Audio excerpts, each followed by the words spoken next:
সবাই কেমন আছো? আমরা তো ভালো আছি। দেখো আজকের একটা নিয়ে এসেছি অন্যরকম ভিডিও।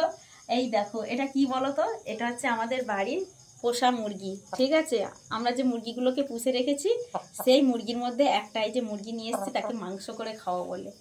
এই মুরগিটা দেখেছো কত সুন্দর, সাদা ধপধপে কি সুন্দর মুরগিটা। এই মুরগিটাকে আজকে আমরা পাতলা চিকেন করব। ঠিক আছে, চিকেনের রেসিপি করবো, করে তোমাদের দেখাবো। ঠিক আছে, তোমরা দেখতে থাকো। জল ঝরতে মাংসটার মধ্যে ম্যাগনেট করে দিচ্ছি। দেখো লবণ, হলুদ আর লঙ্কা গুঁড়ো আর সর্ষের তেল। এটাকে আমি কিছুক্ষণ রেখে দেবো। খানিকক্ষণ রাখার পর তারপরে এটাকে রান্না করব। ঠিক আছে, তোমরা দেখতে থাকো বন্ধুরা। দেখো বন্ধুরা, এই যে আলুটা ভাজা হয়ে গেছে তেলের উপর, এই যে ভেজে নিয়েছি। আর এখানে আমার মশলাটাও এই যে রেডি হয়ে গেছে। এবার কড়াটা গরম হতে দেখো বন্ধুরা, কড়াই এই যে দিয়ে দিয়েছি।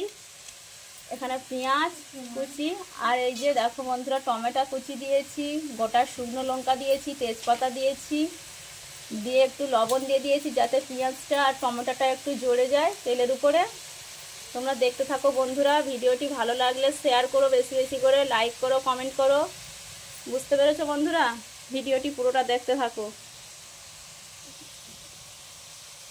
দেখো বন্ধুরা, এই যে মশলার উপরে দেখো, এই যে পেঁয়াজটার উপরে দেওয়া হয়েছে এখানে আদা বাটনা, আর হচ্ছে কি এখানে দেওয়া হয়েছে রসুন বাটা, গুঁড়ো লঙ্কা হচ্ছে দিয়েছি, কাশ্মীরি গুঁড়ো লঙ্কা একটু অল্প করে দেওয়া হয়েছে, হলুদ গুঁড়ো, লবণ সব অল্প অল্প করে দিয়েছি যাতে একটু কালারটা আসে পেঁয়াজে। দেখো বন্ধুরা, দেখো কালারটা এসে গেছে। নাড়তে নাড়তে হালকা করে, হালকা আঁচে নাড়তে হবে। নাড়তে নাড়তে যে কালারটা চলে এসছে, দেখো বন্ধুরা কি সুন্দর কালার হয়েছে। দেখো এবারে এর উপরে দিয়ে দেবো মাংসটা। দেখতে থাকো বন্ধুরা। দেখো বন্ধুরা, এবারে যেমন মাংসটা আবার দিয়ে দিচ্ছি মশলার উপরে।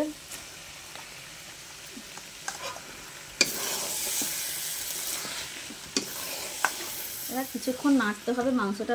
নাড়তে নাড়তে নাড়তে নাড়তে তবে জল বাড়াবে। মাংসটা জল বাড়ালে কষা কষা ভাব চলে আসবে, তারপর খানিকক্ষণ নাড়তে হবে মাংসটাকে। বুঝতে পেরেছো বন্ধুরা?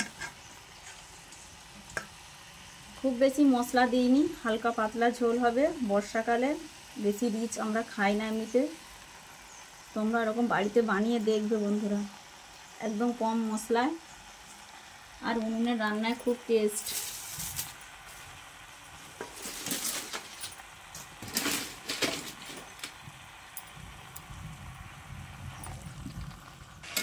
দেখো বন্ধুরা, মাংস থেকে কতটা জল বেরিয়েছে দেখেছো? মাংসটা কিন্তু অনেকক্ষণ ধরে নাড়া হচ্ছে। নাড়ার পর দেখো মাংসটা কিন্তু একটু কষা কষা ভাব চলে এসেছে। মাংসর গায়ে কালারও চলে এসেছে। দেখো বন্ধুরা কত সুন্দর কালার হয়েছে। দেখো দেখো আর কতটা জল বেরিয়েছে। দেখো বন্ধুরা, দেখো বন্ধুরা আরও কিছু অল্প সময় একটু হবে, সিদ্ধ হতে বাকি আছে। এবার এর উপরে তারপর আলু দিয়ে দেবো, দিয়ে হালকা করে জল দিয়ে দেবো, দিলে বাস হয়ে যাবে মাংস তৈরি। তোমরা দেখতে থাকো বন্ধুরা। দেখো বন্ধুরা, এই যে আলুটা দেওয়া হয়েছে দেখতে পাচ্ছ, এই যে আলু দেওয়া হয়ে গেছে। মাংসের সাথে আলু একদম কষা কষা হয়ে গেছে। মাংস সিদ্ধ হয়ে এসছে আর আলুও সিদ্ধ হয়ে গেছে বন্ধুরা। দেখো এবার এতে সামান্য পরিমাণ জল দেব, দিয়ে কিছুক্ষণ ফোটার পরে মাংসটাকে লাবিয়ে নেব। তোমরা লাস্ট অবধি কিন্তু বন্ধুরা ভিডিওটি দেখো। ভালো লাগলে কিন্তু বেশি বেশি করে শেয়ার করো বন্ধুরা, লাইক করো, কমেন্ট করো। জলটা দিচ্ছি দেখো বন্ধুরা, গরম জলটা দিলে তাড়াতাড়ি হয়ে যাবে। একটু ফুটে গেলেই লাবিয়ে নেব। সামান্য জল দিয়েছি। তোমরা যদি বেশি রসা খেতে চাও তোমরাও মনে করলে অনেকটা জল দিতে পারো, আরও কিছুটা। একদম কষা কষা হবে, যার জন্য অল্প একদম জল দেওয়া হয়েছে।